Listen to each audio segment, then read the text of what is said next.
Gampung Matang Setui mempunyai wilayah sekitar 300 hektar, dan dari 300 hektar itu 120 hektarnya adalah lahan pertanian atau persawahan. Di Gampung Matang Setui terdiri dari 225 kakak, 80% itu adalah petani dan 20%-nya adalah nelayan.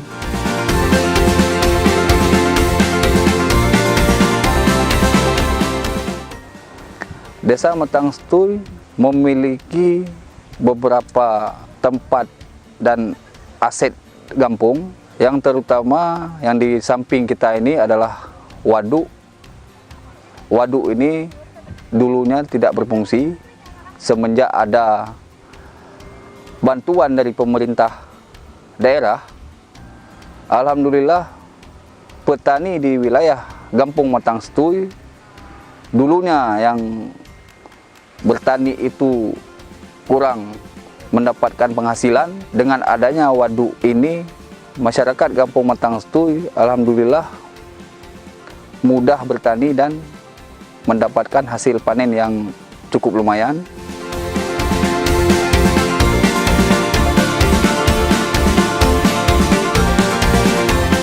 Di sini saya selaku kepala desa atau Gecik Gampung Matang Setui akan merencanakan waduk ini menjadi embung air yang normal untuk petani, dan saya juga ingin merencanakan waduk ini menjadi tempat wisata Gampung.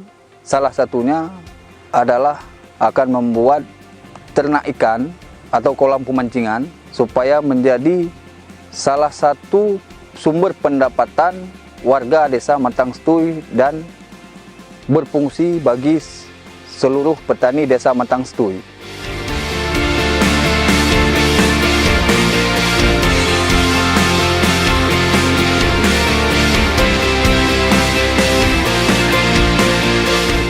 Harapan saya waduk ini ke depan menjadi sumber pendapatan bagi warga desa dan mempermudah petani Gampung Matang Setui. Dan harapan saya yang lebih besar, waduk ini menjadi tempat wisata yang dikunjungi oleh warga di luar desa dan kota Langsa.